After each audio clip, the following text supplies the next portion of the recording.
artificial intelligence, that is AI, the ability of a digital computer or computer controlled robot to perform tasks commonly associated with the intelligent beings. म्हणजे AI काय आहे तर digital computer किंवा computer control robot काय करू शकतो तर जी कामं इंटेलिजंट बिंग म्हणजेच ह्युमन बिंग जी कामं करू शकतात ती आता आपल्याला कम्प्युटरकडनं किंवा कम्प्युटर कंट्रोल रोबोटकडनं करून घ्यायचे आहेत आणि ह्या पूर्ण प्रोसेसलाच काय म्हणायचं आहे आपण किंवा ह्या टेक्नॉलॉजीला तर आर्टिफिशियल इंटेलिजन्स असं म्हणायचं आहे. त्याच्यानंतर आपण आर्टिफिशियल आणि इंटेलिजन्स म्हणजे या पूर्ण शब्दाचा डेफिनेशन बघायचा प्रयत्न करत होतो आणि त्याच्यामध्ये इंटेलिजन्स म्हणजे काय ह्याच्यासाठी मी काही एक्झाम्पल्स तुम्हाला दिली होती की माणसाचा जो इंटेलिजन्स आहे तो कसा विचार करतो काय करतो ह्या बाबतीत आपण काही गोष्टी बघितल्या. तर आता ॲक्च्युअल टेक्निकली बघूया की आर्टिफिशियल इंटेलिजन्स म्हणजे काय. AI implies the use of a computer to model or replicate intelligent behavior. कम्प्युटरला काय करायचं आहे तर रेप्लिकेट करायचं आहे. काय रेप्लिकेट करायचं आहे इंटेलिजंट बिहेवियर रेप्लिकेट करायचं आहे. Research in AI focuses on the development and analysis of algorithms that learn and or perform intelligent behavior with minimal human intervention. म्हणजे जसं मी काल तुम्हाला एक्झाम्पल दिलं होतं एका प्रोग्रॅमचं की तुम्हाला साधं प्रिंटएफ जरी लिहायचं असेल तरीही तुम्हाला प्रत्येक गोष्ट म्हणजे ते एखादी लाईन आहे ती कशा पद्धतीने ते प्रिंट केली पाहिजे आपल्या कम्प्युटरने हे अगदी इन डिटेल सांगावं लागतं. इथे आपल्याला AIमध्ये असं अपेक्षित नाही आहे की प्रत्येक वेळेला तो आपल्याला इनपुट काय आहे मग कोणता ऑप्शन घेऊ काय करू असं सतत सॉफ्टवेअरने विचारत नाही राहिलं पाहिजे. तर सॉफ्टवेअरकडनं आपण काय एक्सपेक्ट करतो आहे की आपण त्याला शिकवणार आहोत एखादी गोष्ट विचारपूर्वक करण्यासाठी आणि तो ती पूर्ण करणार आहे विथ मिनिमल ह्युमन इंटरव्हेन्शन. इथे जे सेकंड लाईन आहे ना बिहेवियर इंटेलिजंट बिहेवियर आपल्याला काय करायचं आहे कम्प्युटरला करायला लावायचं आहे. त्याचं बिहेवियर हे नुसतंच प्रोग्रॅमॅटिकली जसं आहे तसं नसून ते इंटेलिजंट आहे असं समोरच्याला वाटलं पाहिजे आणि मिनिमल ह्युमन इंटरव्हेन्शनची गरज पडली पाहिजे. सारखं आपलं माणसाने हा ऑप्शन चूज करा तो ऑप्शन चूज करा किंवा अमुक प्रोग्राम रन करा असं त्याला करायला नाही लागलं पाहिजे. तर पूर्ण सॉफ्टवेअर अशा पद्धतीने रेडी असेल की समोरच्याला वाटेल की हा समोरचा जो कम्प्युटर आहे तो कसा आहे इंटेलिजंट आहे. त्याला आपण बघतो की काय केलं जातं तर त्याचं जे इंटेलिजंट बिहेवियर आहे ते आपल्याला विथ मिनिमल ह्युमन इंटरव्हेन्शन पूर्ण करायचं आहे. त्याच्यानंतर AI is the ability of machine or computer program to think and learn. जसं आपण एखादी गोष्ट वाचल्यानंतर शिकू शकतो किंवा विचार करू शकतो त्याच्यातला नेमका कोणता पार्ट आपल्याला लक्षात ठेवायचा आहे डोक्यात घ्यायचा आहे किंवा समजून घ्यायचा आहे हे वाचल्यानंतर आपल्याला ऑटोमॅटिकली कळतं. कशामुळे तर आपल्या इंटेलिजन्समुळे. आणि AI आपल्याला कशासाठी तयार करायचं किंवा AI म्हणजे काय करायचं आहे तर AI is the ability of a machine or computer program to think and learn. जे गोष्ट तो बघणार आहे त्याच्यातनं त्याला काही ना काही माहिती मिळाली पाहिजे त्याला काही ना काही गोष्टी शिकता आल्या पाहिजेत अशा पद्धतीचा प्रोग्रॅम आपल्याला त्याच्यासाठी बनवायचा आहे. त्यानंतर AI is based on idea of building machines capable of thinking acting and learning like humans. वरती जे सगळे पॉईंट्स आपण बघितले जे 3 पॉईंट्स आपण बघितले त्याच्यामधलं जे जिस्ट आहे ते इथे येऊन गेलं आहे. काय जिस्ट आहे त्याचं तर AI is based on idea. काय आयडिया आहे बिल्डिंग मशीन्स. आपल्याला असं मशीन बनवायचं आहे की जे capable of thinking acting and learning like humans असं असेल. त्याला माणसासारखं बिहेव करता आलं पाहिजे त्याला विचार करता आला पाहिजे. ॲक्टिंग म्हणजेच थोडक्यात काहीही त्याला ॲक्शन घ्यायची असेल तर ती करता आली पाहिजे तो विचार केल्यानंतर. आणि लर्निंग करता आलं पाहिजे. लर्निंग म्हणजे काय कितीही वेळा सांगितलं तरी तसंच वागणार असं करून चालणार नाही. आपण जसं अनुभवाने शिकतो तसं त्या कम्प्युटरमध्ये नवीन गोष्टी तो जे काही बघेल किंवा नवीन गोष्टी ज्या इनपुट होतील त्यासुद्धा तिथे काय केल्या पाहिजे त्याने लर्निंग करून त्याच्याप्रमाणे त्याचं बिहेवियर पुढचं जे आहे ते त्याला बदलता आलं पाहिजे. अशा पद्धतीचा प्रोग्रॅम म्हणजेच AI आपल्याला अपेक्षित आहे. आता काल जसं आपण इंटेलिजन्सबद्दल बोलत होतो तसा हा पुढची जी स्लाईड आहे ती बघा. What is intelligence. तर इंटेलिजन्समध्ये आत्ता जे मी सांगितले हे 4 प्रकार येतात. इथे मध्यभागी बघा इंटेलिजन्स असं लिहिलेलं आहे. Learning reasoning problem solving decision making अशा काही गोष्टी ज्या आहेत त्या इंटेलिजन्समध्ये येतात. मग आपण एक्झाम्पलच घ्यायचं झालं तर असं बघितलेलं आहे की लहान मुलांना जेव्हा लहान मुलांची डेव्हलपमेंट जेव्हा आपण करतो तेव्हा त्यांना असं सांगतो की हां त्याचे फाईन मोटर स्किल्स डेव्हलप होतील किंवा त्याला एखादी गोष्ट वाचून शिकता आली पाहिजे म्हणून वाचायला शिकवतो किंवा अमुक अमुक घडलं ते का घडलं त्याच्या मागचं कारण विचारलं जातं. असं पुढे पुढे एकेका इयत्तेनुसार आपल्याला नवीन नवीन ॲडव्हान्स गोष्टी शिकवल्या जातात. त्याच्यानंतर स्कॉलरशिप वगैरे तुम्ही दिली असाल तर तशा वेगवेगळ्या पद्धतीचे क्वेश्चन्स असतात बुद्धिमत्तामध्ये. तर तिथे जे जशा प्रकारचे क्वेश्चन्स असतात त्याचं हेतू काय असतो की वेगवेगळ्या पद्धतीने आपल्याला विचार करता यावा. मग हे आपल्याला इंटेलिजन्समध्ये अपेक्षित आहे. लर्निंग, रिझनिंग, प्रॉब्लेम सॉल्व्हिंग आणि decision making. Learning. There are number of different forms of learning as applied to artificial intelligence. The simplest is learning by trial and error. जसं एखादी गोष्ट आपल्याला शिकायची असेल तर आपण ती ट्रायल आणि एररने शिकतो. मी मगाशी सांगितलं असं की आम्हाला सुद्धा ह्या सगळ्या गोष्टी नवीन आहेत. ऑनलाईन शिकवणं किंवा समोर मुलं बसलेली नाही आहे पण लॅपटॉपकडे बघून शिकवणं. पण प्रत्येक गोष्ट आपण जी नवीन शिकतो ती कशी शिकतो? ट्रायल अँड एररने. एकदा आम्ही गुगल मीट ओपन केलं किंवा अशी बरीच वेगवेगळी सॉफ्टवेअर्स वापरून बघितली. त्याच्यानंतर आम्हाला प्रत्येक जी काही टूल्स आहेत वेगवेगळी आता अवेलेबल ऑनलाईन त्यामधल्या चुका कळल्या, ॲडव्हान्टेजेस डिसॲडव्हान्टेजेस सगळ्याचे कळले आणि मग असं ट्रायल अँड एरर केल्यानंतर आमच्या लक्षात आलं की ह्या सगळ्यामधलं आपण अमुक अमुक एक टूल वापरलं तर आपल्या सगळ्यांना ते सोयीचं आहे किंवा वापरायला सोपं आहे. सो हे जे आमचं निर्णयाप्रत आम्ही ज्या आलो की गुगल मीट आपण वापरूया तो निर्णय आम्ही कशावर बेस्ड घेतला तर आम्हाला लर्निंग झालं ना की वेगवेगळ्या गोष्टी वापरल्यानंतर प्रत्येकामध्ये फायदे तोटे काय आहेत हे समजून घेतल्यावर आम्हाला हे कळलं की नेमकी कोणतं सॉफ्टवेअर किंवा कोणतं ॲप्लिकेशन वापरणं चांगलं आहे. सो आपल्याला हेच अपेक्षित आहे की ट्रायल अँड एररने सुद्धा कम्प्युटरला शिकता आलं पाहिजे.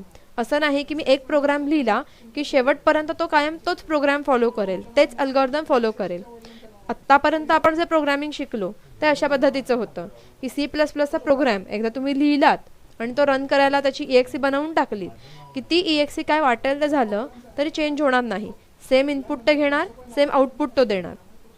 तर अशा पद्धतीचं लर्निंग आपल्याला अपेक्षित आहे की ॲज इट इज पहिल्यापासून शेवटपर्यंत जसा प्रोग्राम लिहिला आहे तसा तसा त्याने करणं अपेक्षित नाही आहे. तर ट्रायल अँड एररने नवीन गोष्टी तुम्ही इनपुट केल्यात, नवीन गोष्टी त्याला सांगितल्यात की त्या गोष्टी त्याने इन्क्लूड करून घ्यायच्या आहेत स्वतःच्या प्रोग्रॅमिंगमध्ये किंवा सिंटॅक्समध्ये आणि मग तशा पद्धतीने पुढचं बिहेवियर त्याचं चेंज झालं पाहिजे. For example, a simple computer program for solving mate in one chess problem might try moves at random until mate is found. The program might then store the solution with the position so that the next time the computer encountered the same position it would recall the solution. म्हणजे आता असं लक्षात घ्या की समजा तुम्हाला chess खेळायला कोणतरी शिकवतंय. माणसाला जर आपण चेस खेळायला शिकवत असू तर तो कशा पद्धतीने शिकेल? त्याच्या समोरचा जो काही माणूस जो कोण त्याला शिकवतोय तो कशा प्रकारे मूव करतोय हे मी आता लक्षात ठेवून देईन. म्हणजे मी अशी सिच्युएशन केली की हा समोरचा जो व्यक्ती आहे ज्याला माझ्यापेक्षा जास्त चांगलं चेस येतं तो अशा अशा प्रकारची मूव करतो. आता हे मी माझ्या डोक्यात रजिस्टर केलं. मला आत्ता चेस येत नाही पण त्याचं खेळणं बघून मी हे डोक्यात रजिस्टर केलं की अशी सिच्युएशन आल्यानंतर मला अशा पद्धतीची मूव केली तर ती चांगली ठरू शकेल.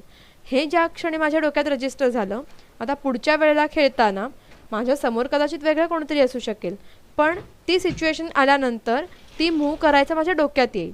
म्हणजेच काय झालं तर मी लर्निंग केलं. कशावरनं लर्निंग केलं? पूर्वी मागे जी काही सिच्युएशन घडली होती त्या सिच्युएशनवरती बेस्ट मी काहीतरी नवीन गोष्ट लर्न केली आणि ती लगेच अप्लाय पण केली नेक्स्ट टाईम खेळत असताना. कारण माझ्या डोक्यात एक फिक्स प्रोग्राम नाही आहे की हे असं म्हणजे असंच खेळायचं.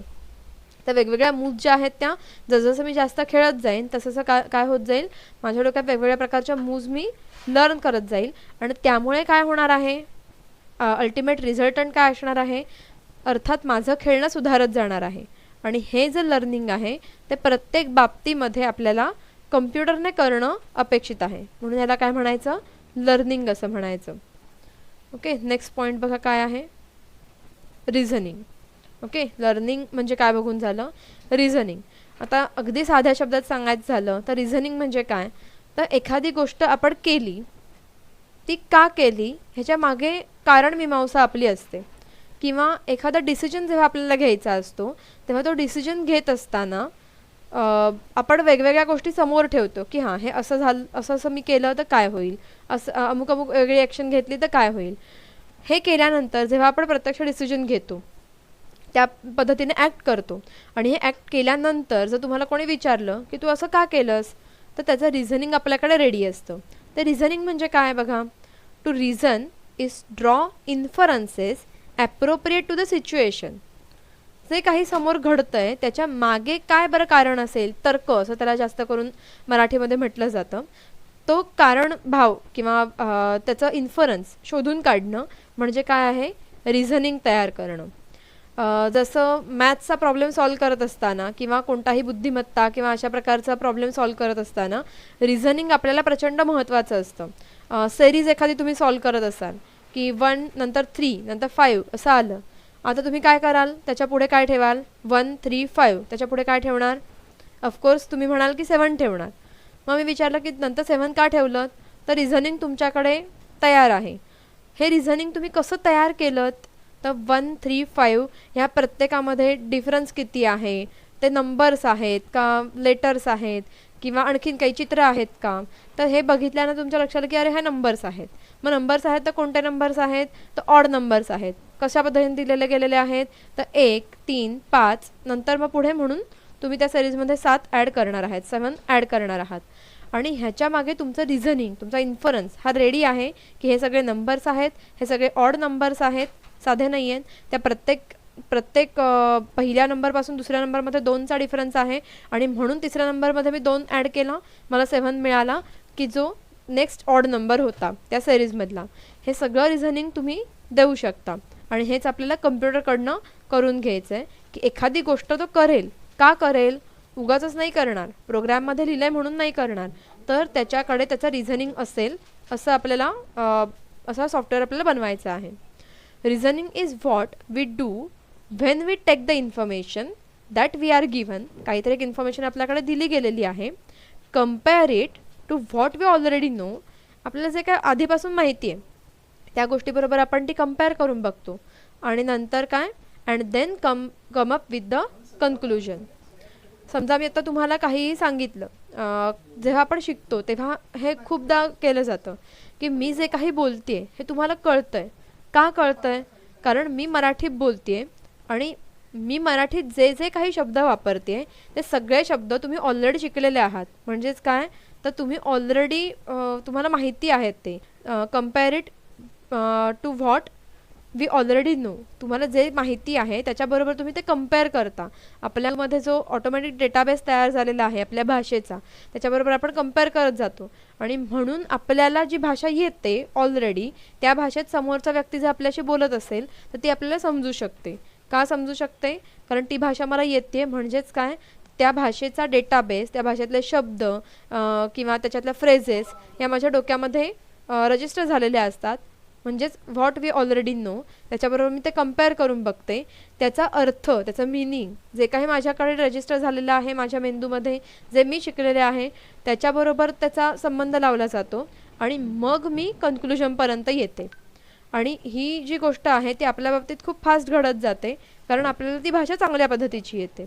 हेच जर मी आता कुठली तरी वेगळीच भाषा शिकले, जर्मन शिकले किंवा जॅपनीज शिकले, आणि ती जर तुमच्यासमोर बोलायला लागले, तुम्हाला आधी काहीच कळणार नाही.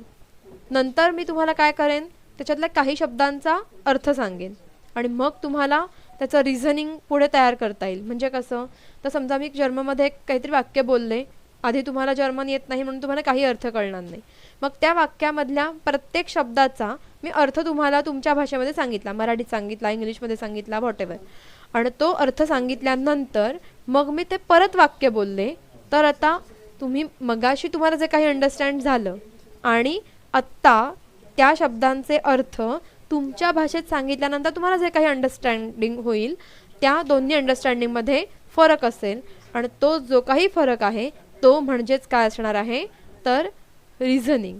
ओके, आता रिझनिंग, लर्निंग अँड रिझनिंग असं दोन्ही एकत्रितपणे म्हणावं लागेल त्याला. तर तो जो काही मधला डिफरन्स असणार आहे तो म्हणजे लर्निंग तुम्ही केलं आणि म्हणून तुम्ही रिझनिंग देऊ शकता. आता तुम्हाला मी प्रश्न विचारला. काय प्रश्न विचारला सांगा बरं. आता मी जे काही वाक्य बोलले त्याचा अर्थ, तर तुम्ही त्याचा अर्थ काय सांगणार, कोणता सांगणार, वेगळाच कुठला तरी आपल्या मनाचा सांगाल का? नाही. तर जो मी तुम्हाला आता शिकवला, आधी मी एक वाक्य बोलले जे तुम्हाला काही कळलं नाही, मग मी तुम्हाला त्या वाक्यातल्या प्रत्येक शब्दाचा एक एक अर्थ सांगितला.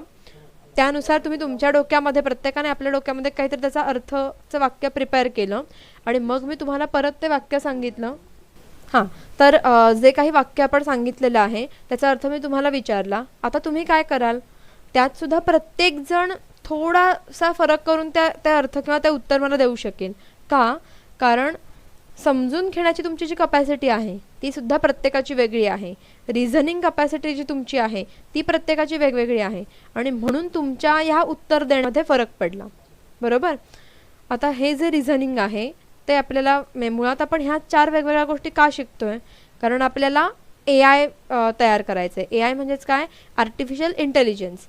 म्हणजेच काय करायचं आहे, तर कम्प्युटरला, आपल्या सॉफ्टवेअर प्रोग्रॅमला ह्या सगळ्या ॲबिलिटीज ज्या आपल्याकडे ऑलरेडी आहेत, ह्युमन बिईंगकडे ऑलरेडी आहेत, त्या ॲबिलिटीज आपल्याला त्याला द्यायच्या आहेत. सो आपण काय करतोय, तर मुळात आपण कसा विचार करतो, ह्युमन कसा थिंक करतो, त्याची पॅटर्न आपल्याला समजून घ्यायचा आहे आणि तसे पॅटर्न वापरून आपल्याला त्या सॉफ्टवेअरमध्ये काही ना काही गोष्टी इनपुट करायच्या आहेत. ओके. तर रिझनिंग बघतोय आपण. Reasoning is what we do when we take the information that we are given, compare it to what we already know and then come up with the conclusion. आणि मग ह्या सगळ्यानंतर काहीतरी conclusion पर्यंत येणार आहोत. So reasoning skills often happen subconsciously and within seconds. However, sometimes we need to think things through to reach a conclusion when we are presented with a tough question or situation. आता काय म्हटलं आपण की मुळात reasoning ही जी गोष्ट आहे ती subconsciously होते आणि विदिन सेकंड्स होते, आपल्याही नकळत होते. मात्र एखादा कॉम्प्लेक्स क्वेश्चन आला तर मात्र ते इतक्या सहजतेने विदिन सेकंड्स होईल असं नाही. त्याला ठराविक वेळाची गरज असते. म्हणून तर आपल्याला परीक्षेमध्ये वेळ दिलेला असतो. अगदी तो ऑब्जेक्टिव्ह जरी असेल तरी ऑब्जेक्टिव्ह परीक्षेमध्ये सुद्धा आपल्याला वेळ दिलेला असतो की साधारणपणे एका प्रश्नाला काहीतरी 1 मिनिट किंवा एवढ्या एवढ्या मार्कांना एवढे मिनटं असा ठराविक वेळ जो मोजून दिलेला असतो. तो का दिलेला असतो, कारण रिझनिंग तयार व्हायला आपल्या ब्रेनला जेवढा वेळ लागेल असा स्टडी झालेला आहे, त्यानुसार तो वेळ कॅल्क्युलेट केला जातो. परीक्षेचा जो काही आहे कोणत्याही असेल तो. सो हे झालं रिझनिंग. लर्निंग म्हणजे काय आणि रिझनिंग म्हणजे काय. लर्निंग म्हणजे एखादी नवीन गोष्ट बघणं, त्यानुसार आपल्याला स्वतःला माहिती असलेल्या गोष्टी अपडेट करणं. आणि रिझनिंग म्हणजे काय, एखादी गोष्ट बघितल्यानंतर ती गोष्ट काय आहे ती आपल्याकडे ऑलरेडी असलेल्या गोष्टींबरोबर ताडून बघणं, कम्पेअर करून बघणं आणि त्यानुसार पुढच्या कन्क्लुजनला येणं. सो पुढचा पॉईंट मला सांगा, तुमचं पुढचं लेक्चर आत्ता आहे का 3:40चं? हॅलो, नाही आहे, कॅन्सल झालं आहे. कॅन्सल झालं आहे ना. हॅलो, सकाळी झालं. अच्छा, मग आत्ता लेक्चर नाही आहे. मग 10 मिनटं एक्सटेंड केलं तर चालेल ना ऑलरेडी, कारण आज आपल्या लेक्चरला उशीर झाला आहे चालू व्हायला.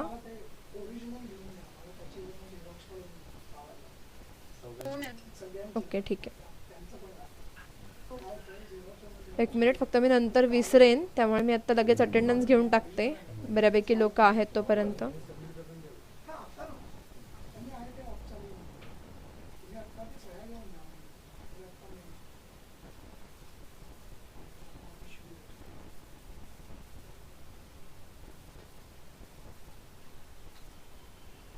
एवढी कमी लोक आहेत आत्ता, 10च लोक आहेत.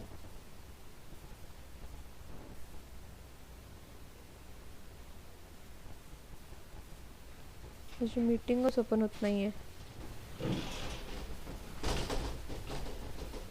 नाही, 18 लोक मला तर दिसत आहेत.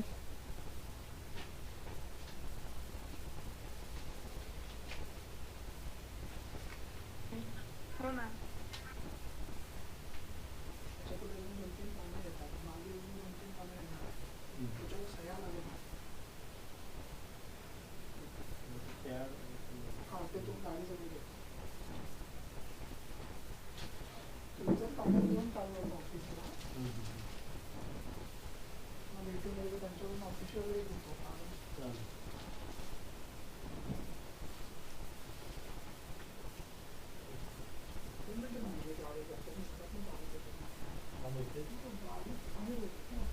18 पैकी 2 मी धरलं, कारण एक मी आणि एक मी प्रेझेंट करते ते. तरी 16 माणसं आहेत आता इथे प्रेझेंट. 16 माणसांचं प्रेझेंट येत नाही आहे माझ्याकडे. एक मिनिट.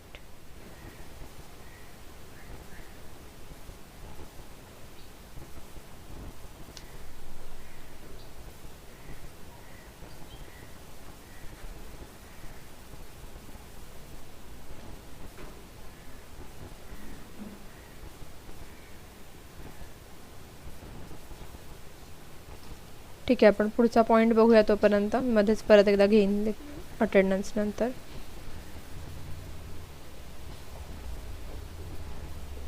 हां, तर रिझनिंगबद्दल आपण बघितलं. म्हणजे काय, आपण हे 2 पॉईंट्स आपले जे राहिलेत ना तेवढे आत्ता बघू आणि मग थांबू लगेच. कोणाला नक्की काही प्रॉब्लेम नाही आहे ना डेटा पॅकचा वगैरे?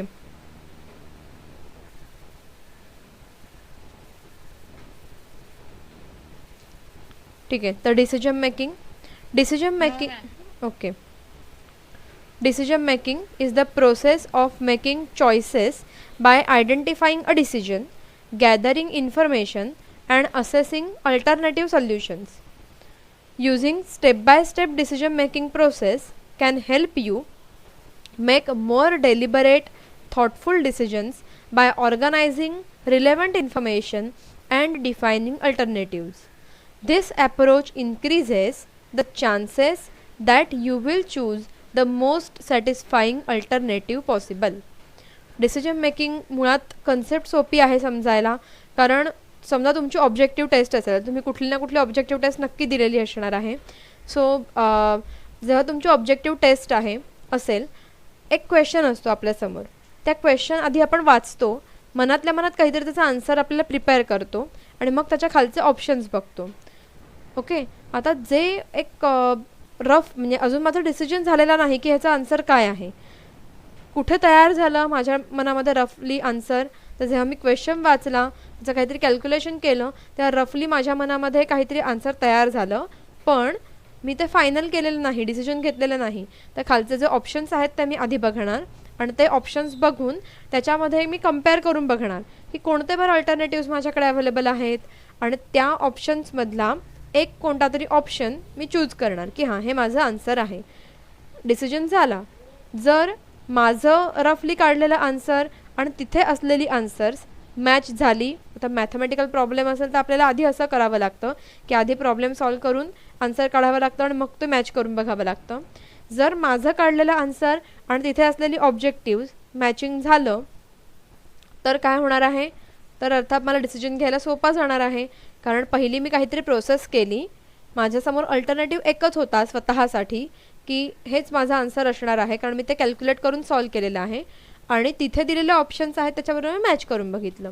सो माझ्यासमोर ऑप्शन आता हा एकच, या ABCD पैकी जे माझा आन्सर ज्याच्याशी मॅच होतं आहे ते देऊन टाकणं. सो माझा डिसिजन पटकन झाला.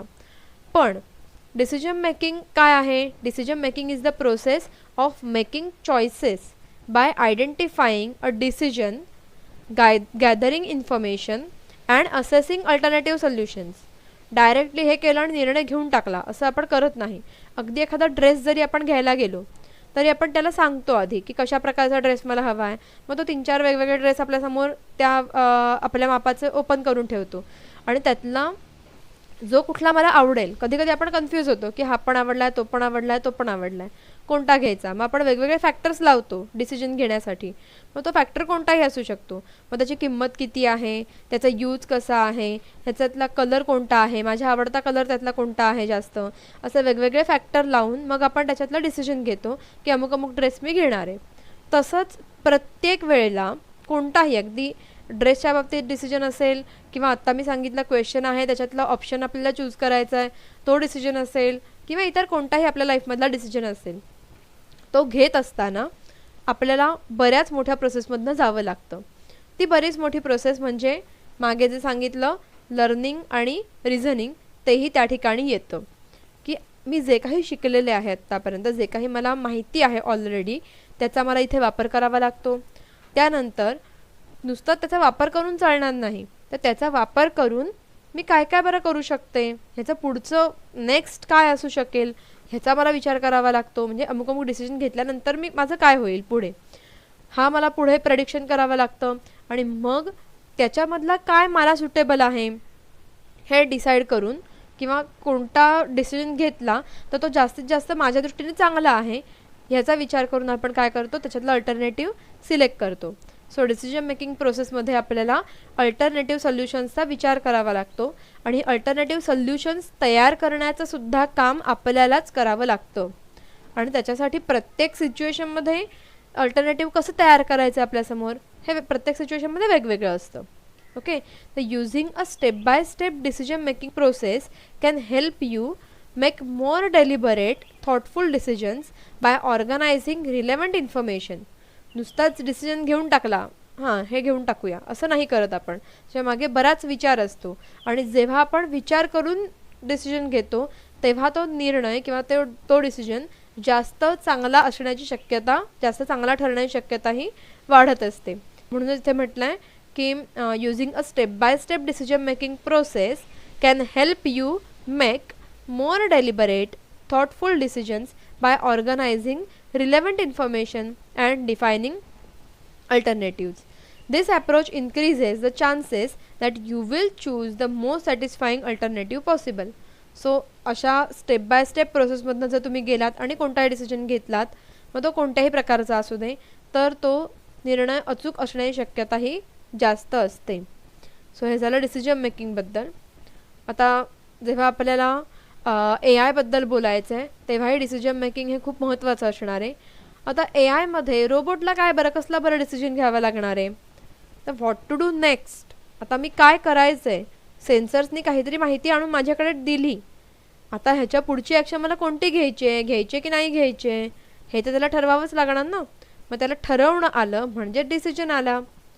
फॉर एक्झाम्पल अगदी साधा रोबोट विचारात घ्या की जो काउंटिंग करतोय, काय समोर खोके ठेवलेले आहेत त्या खोक्यांचं काउंटिंग करण्याचं त्याला काम आहे. एवढा सिंपल साधा आर्टिफिशियल इंटेलिजंट रोबोट आपल्यासमोर आहे. आता त्याला डिसिजन काय घ्यावा लागेल, तर काउंट धरायचा का नाही धरायचा. मग त्याला काय काय फॅक्टर्स दिलेले असतील, तर समोर सेन्सर्स असतील त्याच्याकडे, त्या सेन्सर्सनी सेन्स करायचं की समोर कुठली वस्तू आहे की नाही. ह्याचा हा पहिला क्वेश्चन की समोर कोणती वस्तू आहे की नाही, ह्याचा आन्सर समजा येस असं आलं. पुढचा क्वेश्चन काय, तर समोर जी वस्तू आहे ती तुला काउंट करायला दिलेल्या वस्तूच्या आकारामध्येच आहे की नाही. परत त्याचे वेगळे सेन्सर्स काम करतील जे मेजरमेंटसाठीचे आहेत, ते मेजरमेंट घेतील आणि हां ह्याचा आन्सर काहीतरी येस ऑर नो येईल की माझ्यासमोर असलेली जी वस्तू आहे ती स्क्वेअर किंवा क्यूब शेपमध्येच आहे, म्हणजे माझा मला ज्या गोष्टीचं काउंटिंग करायला दिलेलं आहे त्याच शेपमध्ये आहे. येस, त्याचा आन्सर आलं येस. पुढचा क्वेश्चन, त्याचा कलर तेवढा तोच आहे का जो आत्तापर्यंत तू काउंट करत आला आहेस. त्याचे थोडके फॅक्टर सांगते मी, त्याला समोर जे काम दिलेलं आहे त्याच्यासाठी त्याने काय काय गोष्टी बघायच्या आहेत आणि मग डिसिजन घ्यायचा आहे. हा प्रत्येक फॅक्टर तो चेकमार्क करतोय की येस कलर पण तोच आहे, येस क्वालिटी तीच आहे, अमुक तेच आहे. सगळ्याचा आन्सर जेव्हा येस येईल तेव्हा आता तो डिसिजन घेणार की माझ्याकडचा काउंट मी एकाने वाढवणार, कारण समोर असलेली वस्तू ही मी ज्या वस्तू काउंट करतोय त्याच्यामधलीच एक आहे. सो हा डिसिजन घेण्यासाठी त्याला सुद्धा किती विचार करावा लागला किंवा त्याला किती लर्निंग करावं लागलं, की रिझनिंग द्यावं लागलं की हां हे मी जर काउंट केलं तर काय होईल, की हे सगळे फॅक्टर्स माझे ट्रू आले म्हणून मी हे काउंटिंग देतो आहे, म्हणून मी हे काउंटिंग एकाने वाढवतो आहे, असं रिझनिंग त्याच्याकडे रेडी असेल आणि मग तो डिसिजन घेऊ शकेल काय की हा काउंट मी धरला. पुढे गेला, कन्व्हेअर बेल्ट पुढे गेला, पुढचा वस्तू माझ्यासमोर आली, रोबोट समोर आली. आता पुन्हा त्याला डिसिजन घ्यायचा आहे की काउंट करू की नको.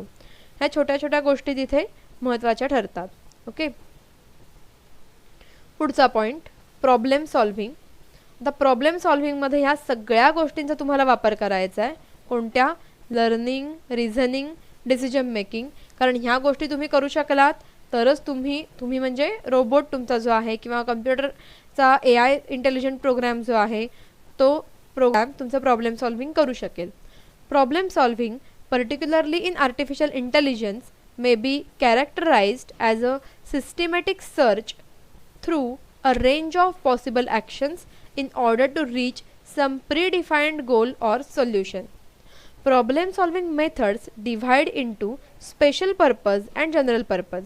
आता प्रॉब्लेम सॉल्विंग कसं आहे बघा, स्पेशल पर्पज आणि जनरल पर्पज दोन ह्याच्यामध्ये डिव्हाइड केलेलं आहे. A special purpose method is tailor made for a particular problem and often exploits very specific features of the situation in which the problem is embedded. In contrast, a general purpose method is applicable to a wide variety of problems. One general purpose technique used in AI is means end analysis, a step by step or incremental. थोडक्यात तुम्ही इथे एवढंच लक्षात ठेवा की problem सॉल्विंगमध्ये आपल्याला general purpose आणि special purpose अशा दोन प्रकारचे प्रॉब्लेम्स असू शकतात. एक जो मी आत्ताच एक्झाम्पल दिलं रोबोटचं, की समोर वस्तू येणार, त्याचे हे सगळे फॅक्टर्स चेक करायचे आहेत आणि काय करायचं आहे त्याला, तर फक्त काउंटिंगसाठीचं ते आहे. हा काय झाला, तुम्हाला काय वाटतंय, हा स्पेशल पर्पज आहे का जनरल पर्पज आहे? एक मिनिट, मी चॅट बॉक्स ओपन करते, तिथे उत्तर द्या मला.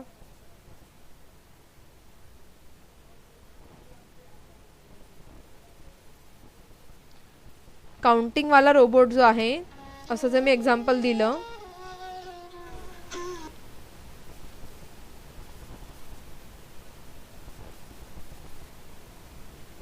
आहात ना सगळे जागे? काय आन्सरच येत नाही मला, का माझं नेट गेलं आहे? हां, काउंटिंगसाठीचा जो रोबोट आहे त्याचं जे मी तुम्हाला एक्झाम्पल दिलं, तो जनरल पर्पज आहे का स्पेशल पर्पज आहे, तुम्हाला काय वाटतंय?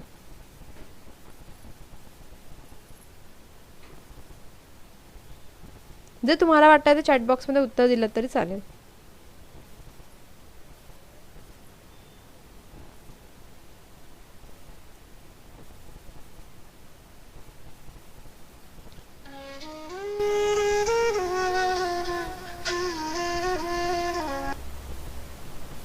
हॅलो.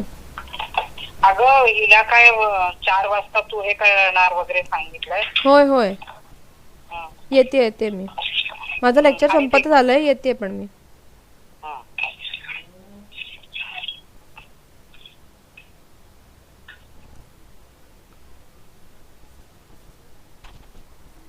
अरे कोणाचंच नाही उत्तर येते.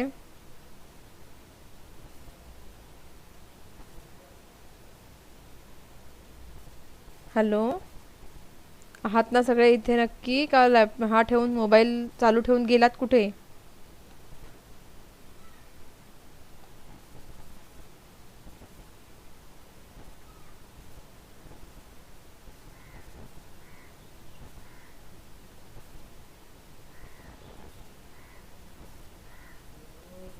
मग उत्तर द्या, आहे म्हणजे म्हणताय ते. मुळात स्पेशल पर्पज म्हणजे काय आणि जनरल पर्पज म्हणजे काय हे माहिती आहे का?